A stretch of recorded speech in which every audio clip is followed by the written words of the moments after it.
बोले। सर मेरा नाम अन्नपूर्णा है। तो मेरी बेटी है 7 साल की। तो मैंने जेएमबीडी से कुछ ये प्रोडक्ट लिए हुए थे दीदी से अपनी से। तो उसे रात को खांसी की थोड़ी शिकायत हुई। तो मैंने कहा चलो ये दवाई दे के देखती हूँ।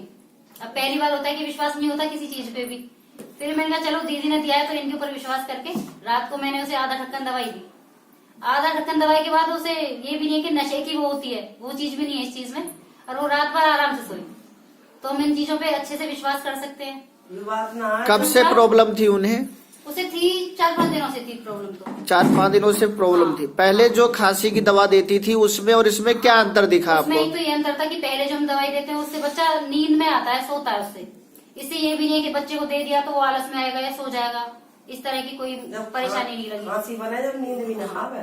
और दूसरा मैंने अपने किचन में क्या था, सब्जी मसाला यूज किया। तो जो उसे तड़के में डाला ना तो उसकी अलग ही खुशबू आती है। तो जब ये चीजें अच्छी लगेंगी तो और भी प्रोडक्ट यूज करेंगे, वो भी अच्छा लगेगा। और किसी प्रोडक्ट से आपको फायदा? हाँ हुआ, मुझे खुद को खांसी जुकाम थे करीब 1 हफ्ते से। तो दीदी ने बताया तो मैंने गर्म पानी में तुलसी रख लिया और चाय में लिया। एक दिन में 3 बार लिया तो उससे मेरी खांसी जुकाम ठीक हो गई। और किसी चीज से फायदा? मैंने यही प्रोडक्ट यूज किए हैं और आगे और अच्छा यूज करना चाहूंगी सभी को। धन्यवाद।